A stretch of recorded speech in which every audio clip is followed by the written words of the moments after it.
So good evening, everybody, and welcome to our Thursday night Anam Cara Meditation program. With all my heart, with all my love, I welcome you to our program tonight. And there's a couple of things special about this evening. One is we're celebrating the 20th anniversary of Anam Cara, and so I'll be talking more about that later.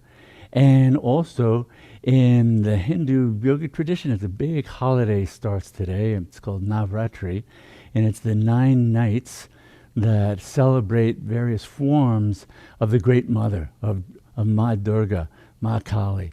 And I'll talk a little bit about that this evening as well.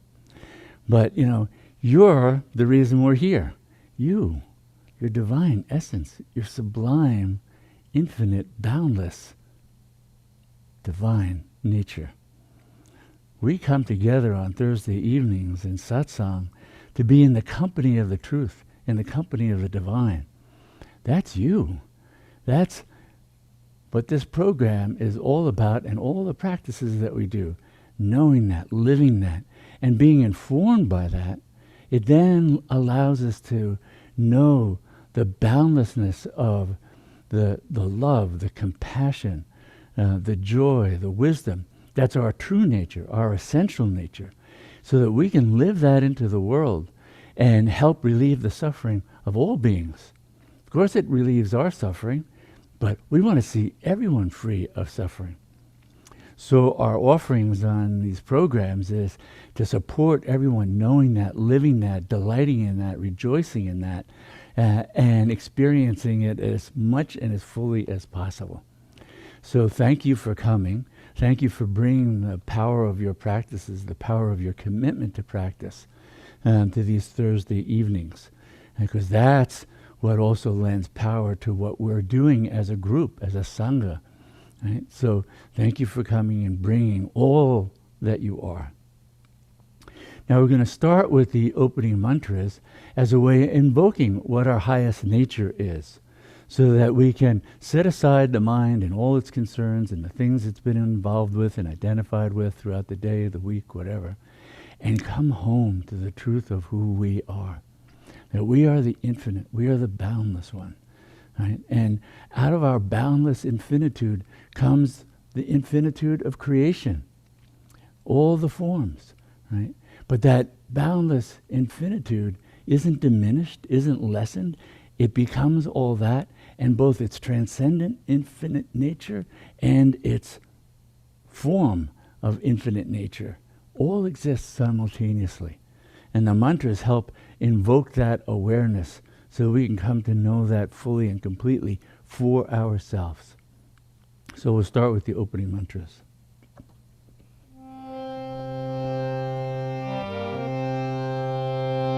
Shri Mata Kali Mahadevi Ki Jai Jananambo Ganari Sevitam Kapita Jambo Palacharu Bhakshanam Umasutam Shokam Vinashakarakam Namami Vigneshwara Parapankajam Shri Ganeshayan Namaha Shri Ganeshayan Namaha Shri Ganeshayan Namaha Om Purnamada Purnamidam Purnat Purnamudachyate Purnasya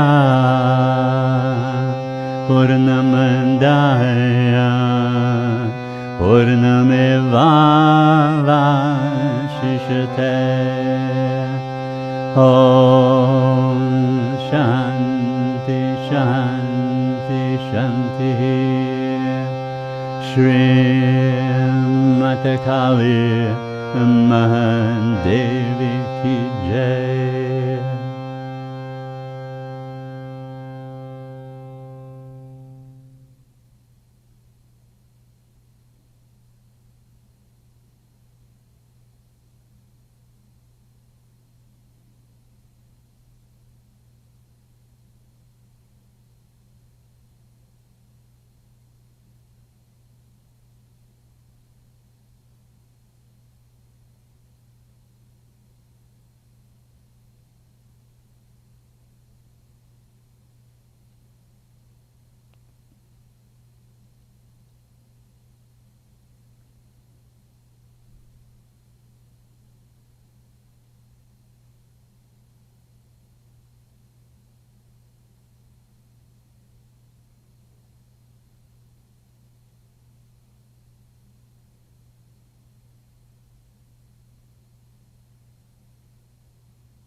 So once again, with all my heart, with all my love, I welcome you to our program this evening.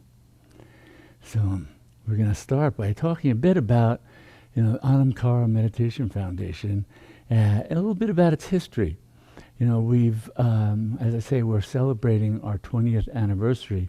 And as I've mentioned before, the Anam Cara Foundation really started right after 9/11, and in a sense, as an answer to 9/11, that the pain, the suffering, especially in our New York area and in Westchester, where our center was founded, so many people suffering, so many family members, friends who were devastated by the tragedy of 9/11 and the Twin Towers.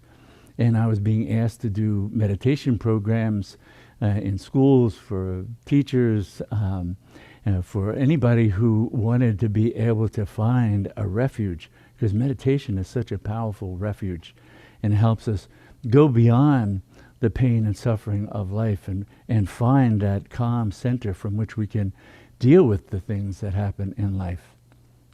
And so we started, our first formal program was the first week in October after 9/11 on a Thursday evening. And Thursday evenings also have a significance of their own. So Thursdays in the Eastern tradition is the Guru's Day. So Thursday and programs on a Thursday night are often a subtle way of honoring that living presence of the Guru. By Guru we mean the grace-bestowing power of the divine. That power, it's that power that illuminates all that we are. It's that power that throbs in the practices we do. It's that power that's an inherent to each and every one of us. Also known in the yoga tradition as Kundalini Shakti. So drawing on that and starting the Thursday night programs, we just began offering it. And Anam Cara Meditation Foundation has had just the one simple mission to make meditative teachings and practices freely available to anyone interested. And so that's what we've been doing for these 20 years with the support of you, the support of our Sangha, as informal as it is, as spread out as it is. And for many years when we first started, we were doing 2 programs a week. We were doing on a Tuesday night and a Thursday night. Because there were people who couldn't make it on a Thursday, we added a Tuesday night. And as things grew, we were a bit of an itinerant program. Sometimes we were in a Methodist church, sometimes we were in a Universalist Unitarian church, sometimes we were in a yoga center, then another yoga center.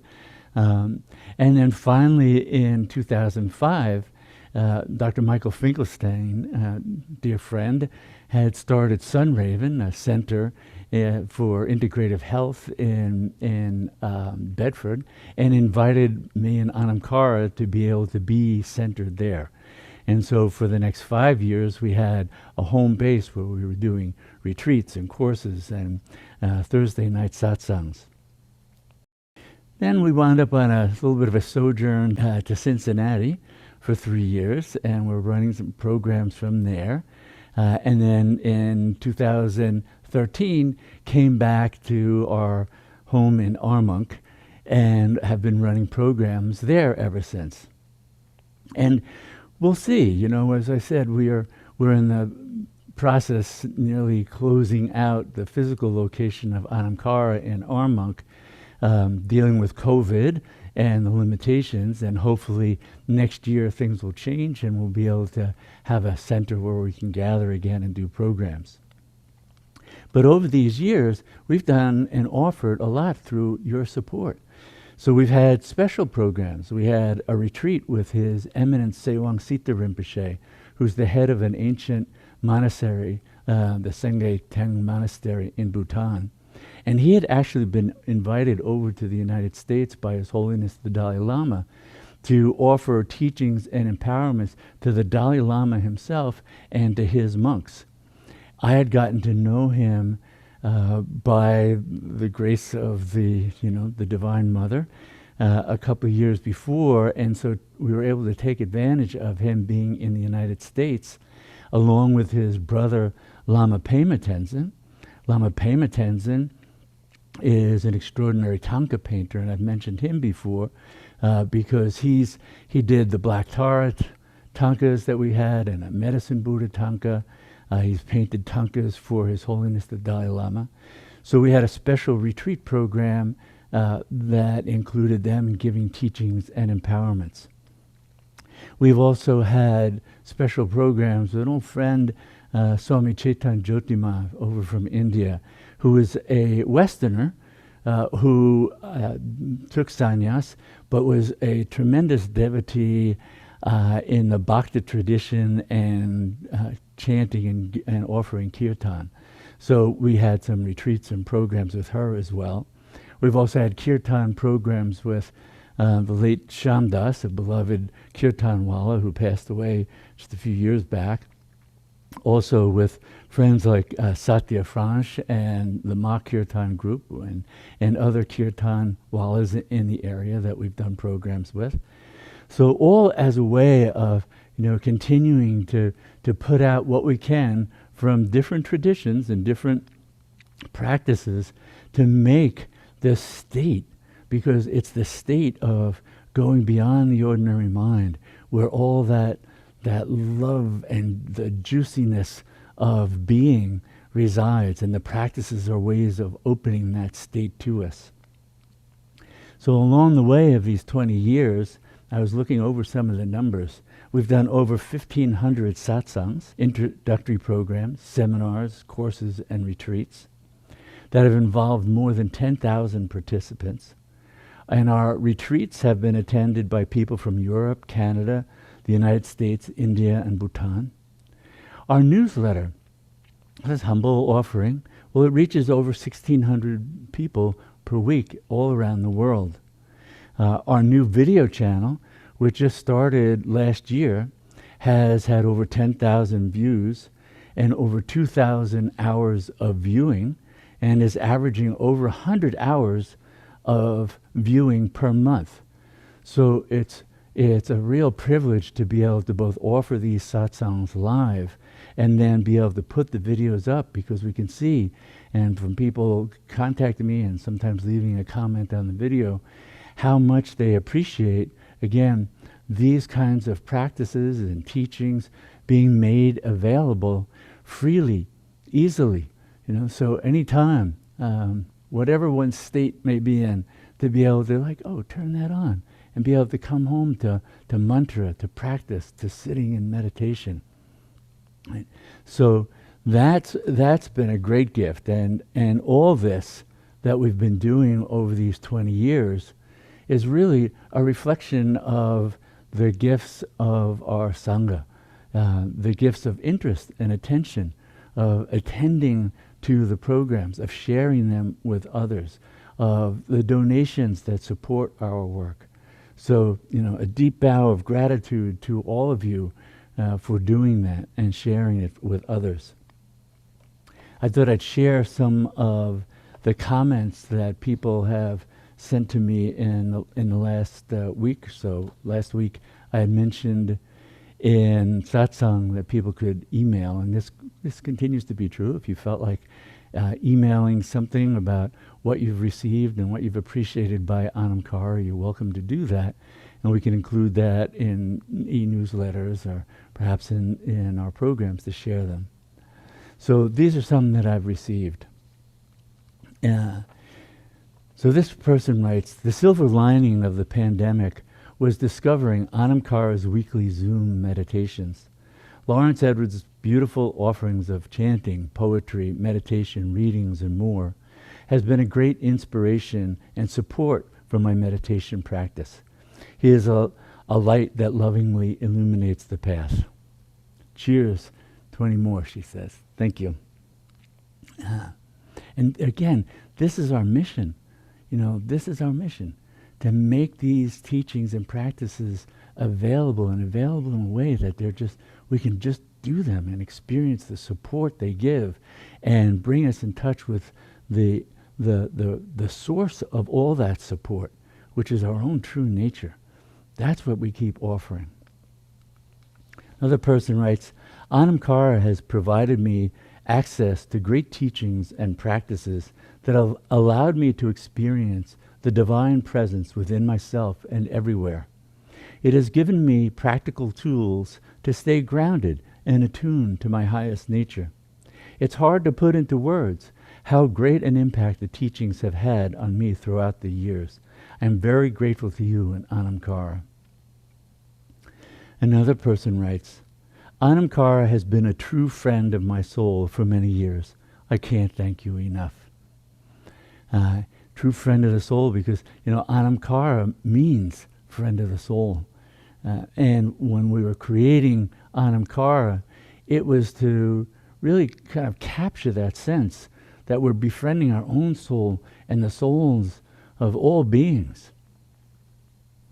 And that sense of friendship and that loving compassion that we bring into that, that's not about who's on a pedestal, who's high, who's low, what's the hierarchy.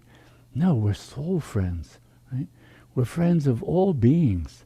We're walking this earth.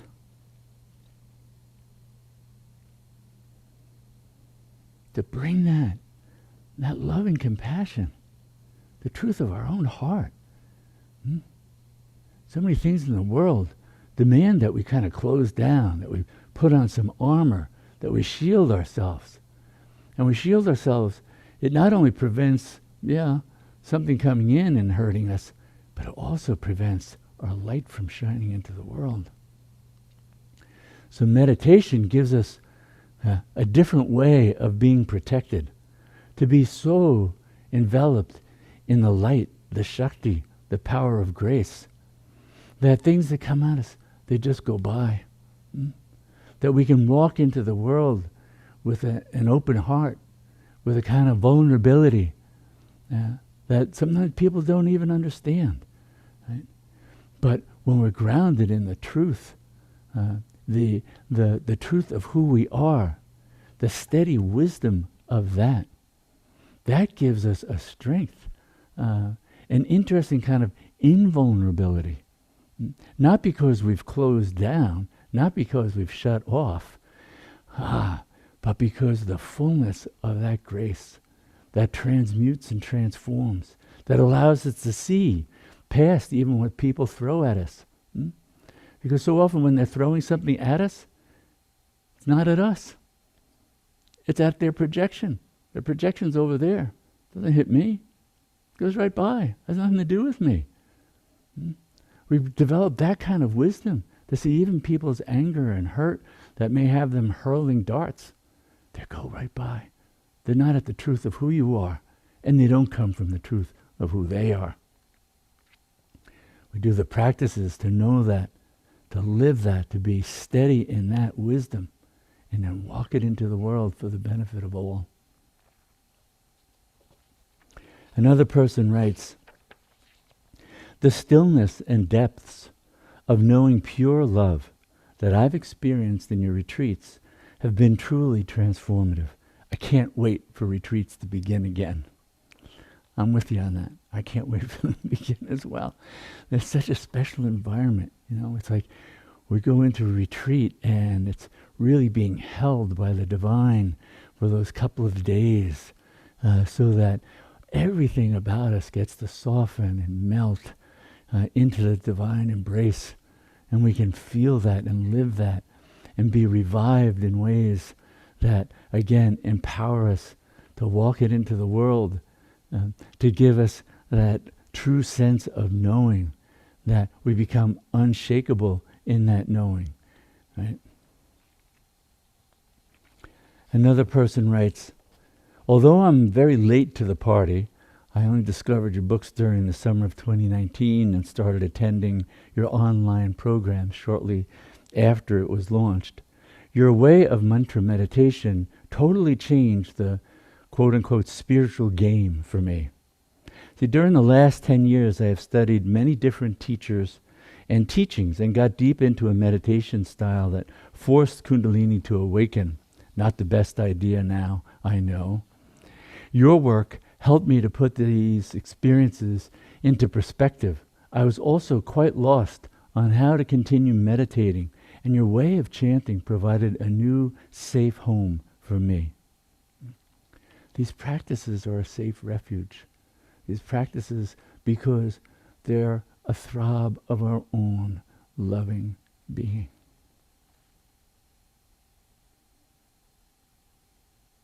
That's the true refuge. Your very self. Your pure, radiant, glorious being.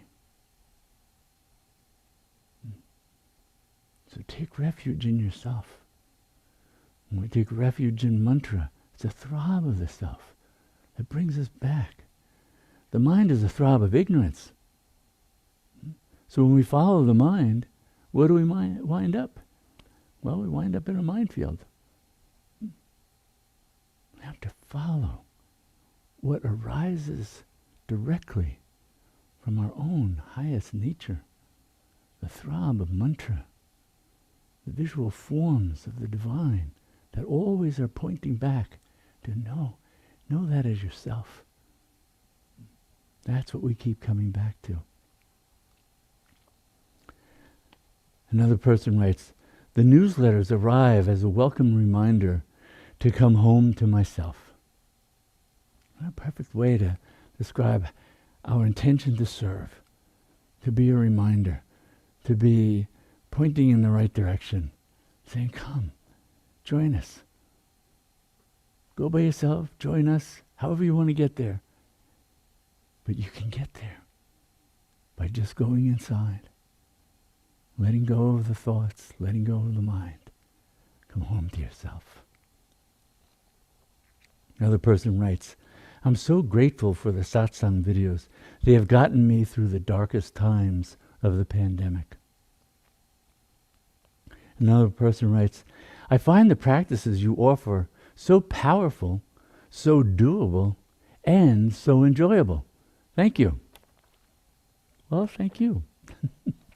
Thank you, thank you, thank you. Thank all these people for their kind and generous comments.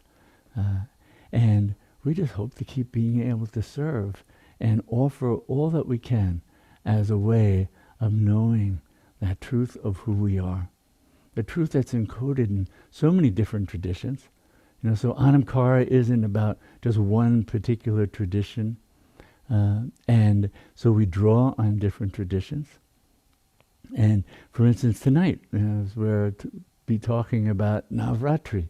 So Navratri, one of the major holidays in the Hindu tradition. And it's an exquisite celebration of the Great Mother. And especially Durga Ma, and many of her forms. So each night of the 9 nights, there's a different form that the infinite Great Mother has taken. And it's an interesting kind of story behind Navratri and Durga becoming Durga. And I think we have to peel away the overlay on this that has come, that you see in so many traditions, the overlay of a masculine patriarchal distortion, okay? And you'll see what I mean. See, because according to the Hindu legend, it was Lord Brahma, Vishnu, and Shiva who had to combine their powers to create the great goddess Durga. Now, why did they need this great goddess?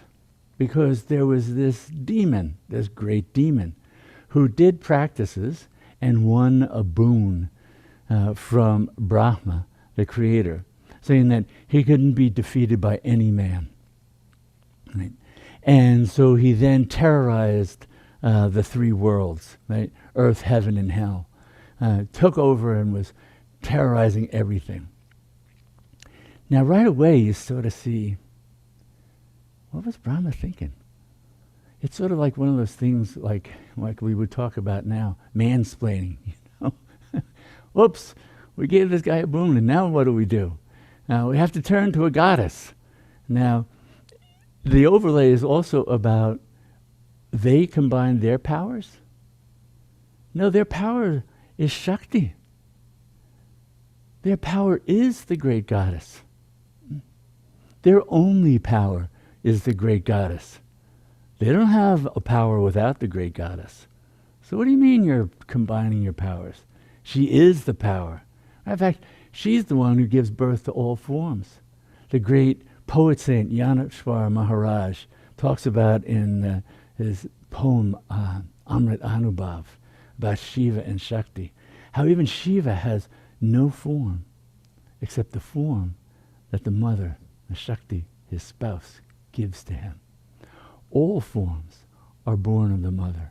Masculine, feminine, neuter, any form born of the mother. So we're really celebrating the divine, infinite power of the Great Mother and how she can free us, the worlds, of suffering, and how that demon represents the sort of downfall nature of the mind, just rampantly, greedily seeking power at any cost. Power, greed. Well, we see that now. We see that still reflected in a patriarchal traditions. We see that in male dominance. We see that in, oligarchs and economic systems that have exploited people, exploited women, exploited children.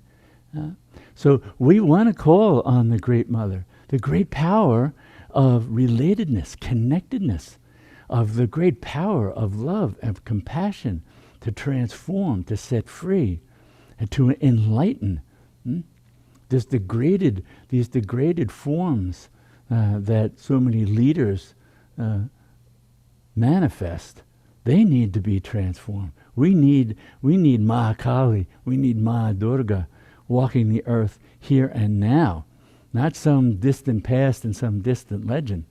So that's why when we're calling upon that power, we're calling upon it as the power of our own self, the power that gives us the strength to bear be able to see and penetrate the problems that are going on in the world now that are creating suffering and inequity, that empower us to see that and deal with it in a way that is going to be compassionate, loving, that's going to have an equal vision for all beings. So we want to call on this now. We want that power present now in ourselves, in our lives, in the world, for that transformation of grace to occur. And so when we're calling upon the Great Mother, and even when we're thinking about, to me, Navratri, and this is not the orthodox view, I'm not a Hindu trying to, be a Hindu and give Hindu teachings. For me, these are revelations, archetypal forms that are congruent with that highest experience that we have in meditation and help give voice to it, help give form to it. Right?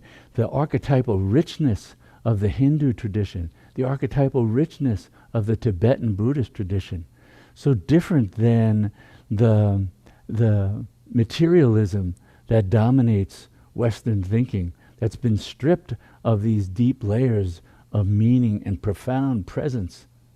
So when we're entering these states and these archetypes are automatically coming up, because that's what can happen. We don't have to seek to know this goddess and that goddess and do all these things. No, we call on that great power of the infinite, the great mother, Kundalini Shakti, the power of grace, the power of Holy Spirit. However we might individually resonate with that, relate to that, connect with that, knowing that its essential nature is this boundless infinitude of consciousness, of rapture, of love, of compassion, of wisdom that can then inform our mind and make this mind, this body, an instrument of her divine presence. So we transform ourselves and we help support the transformation of the world. So these practices that we do, yes, they have our personal benefit, tremendous, beyond words actually, but we do them selflessly. We do them for the benefit of all, not just ourselves. That's why that archetype that I often refer to of the hero's journey is about coming back, that we go into these other realms and we go into these transcendent experiences, but we bring them back because they help to inform and transform our vision and our way of walking in the world. So even as we are thinking about Navratri, and in the e-newsletter I provided some links to it, you can learn more about that. Next week, Navratri, it's 9 nights, 10 days, 9 nights. So next week is going to continue to be Navratri. We'll talk about it some more and do some more Devi chants next week. But understanding that always, always, always we're invoking our own self. These forms provide unique mirrors to reflect back to us certain beautiful forms, beautiful insights, beautiful wisdom, beautiful ways of manifesting that power, wisdom, grace, bliss into the world. Comes from within, comes from your essential nature. This is who you are. To know that we do these practices, we become immersed in this. So what we're going to be doing now is a chant to Kali and Durga. And we'll chant this for a few minutes and then just sit in the stillness. And in the chant, as we're doing Om Kalima Kali Durga Namo Namah, Om Kalima Kali Durga Namo Namah, it's I bow to Kali. But who's Kali? She's your very essence. Anything you look at, any form, a thought in the mind, a sensation in the body, a feeling arising, a feeling subsiding, the blackness of the void, anything and everything is an emanation of her. So we can literally have the mind doing Om Kalima, Om Kalima, Namo Namah, I bow to you, to anything that appears to the mind, including the mind itself, is her emanation. There is nothing that is not the Great Mother, that doesn't come from her as her own self. So we'll be chanting for a few minutes, and at the end of the chant, we'll just rest in some stillness and silence.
Kali Durga Namo Namah.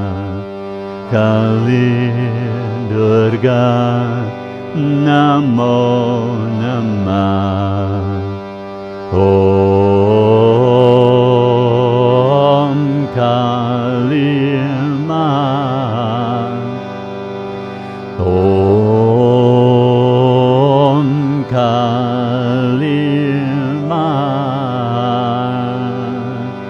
Kali Durga Namo Namah. Kali Durga Namo Namah. Om Kali Ma. Om Kali Ma. Kali Durga Namo Namah. Kali Durga Namo Namah. Om Kali Ma.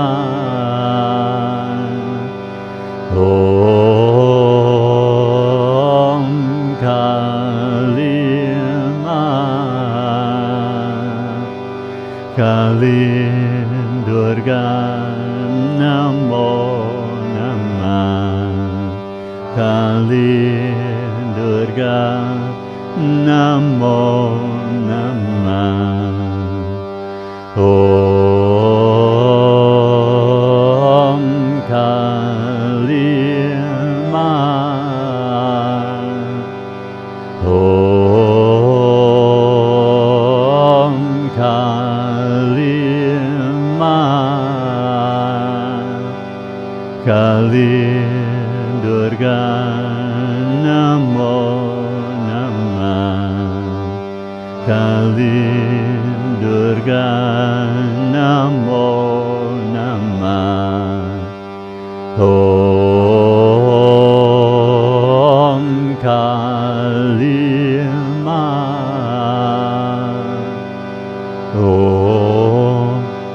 Om Kali Ma.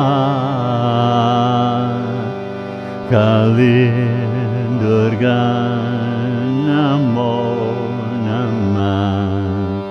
Kali Durga Namo Namah. Om Kali Ma.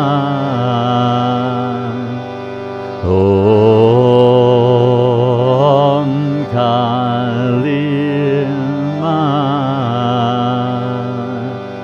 Kali Durga Namo Namah. Kali Durga Namo Namah. Om Kali Ma. Om Kali Ma. Kali Durga Namo Namah. Kali Durga Namo Namah. Om Kali Ma. Om Kali Ma. Kali Durga Namo Namah. Kali Durga Namo Namah.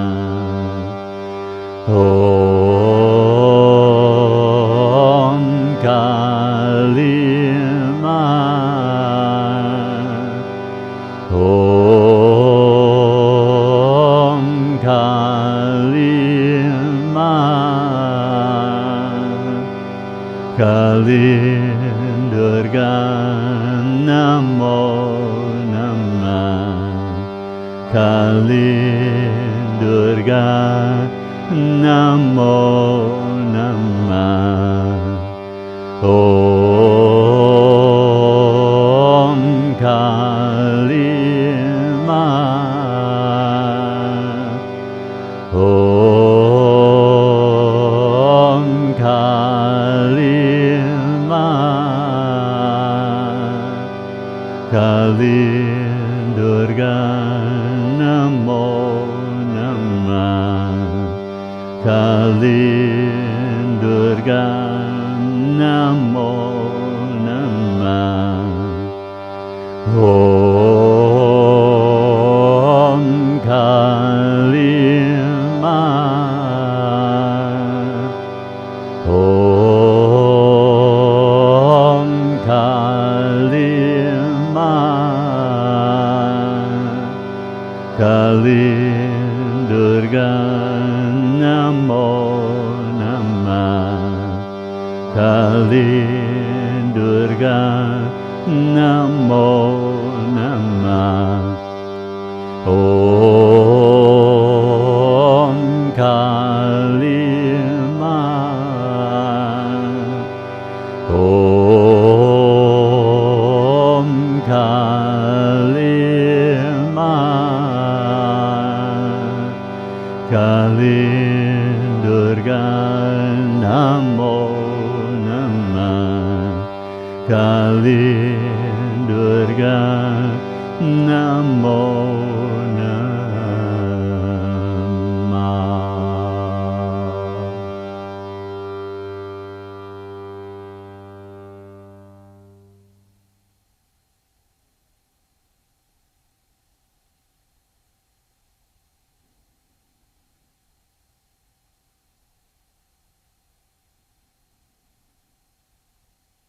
all that you perceive, all that you see, all that you feel,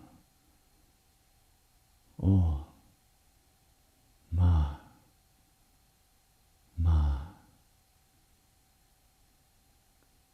Namo Namah. I bow to you, the Creator, Sustainer,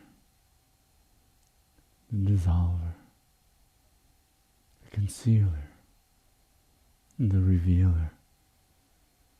Ma is all there is. Rest in that. Know that. Come home to that. And know the bliss of freedom.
Durga Namo Namah.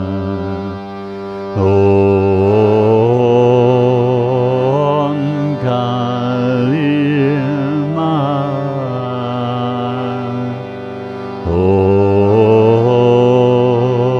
Om Kali Ma. Kali Durga Namo Namah. Kali Durga Namo Namah.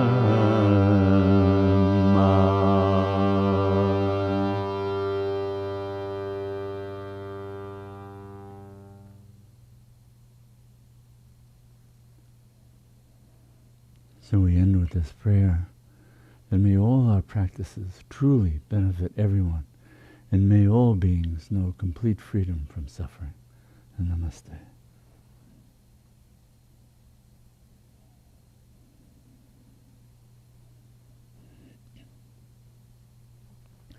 So I'm taking refuge in the mantra.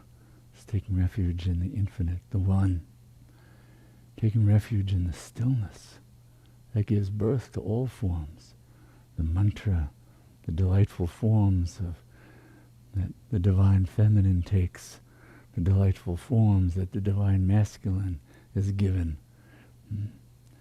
But always coming back to that substratum of all experience, of all existence, the boundlessness of stillness. But what's present is this clear light of awareness, self-luminous awareness that's filled with boundless love, boundless compassion, boundless wisdom, unshakable equanimity. So the void is not void of all. It's the void of the mind with these irreducible qualities of our infinite nature are present. Know that, and you know freedom.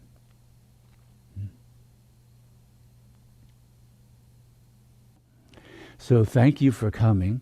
Thank you for bringing the power of your practices, the power of your commitment to practice to these Thursday evenings. Because that's what also lends power to what we're doing as a group, as a sangha. Right? So thank you for coming and bringing all that you are.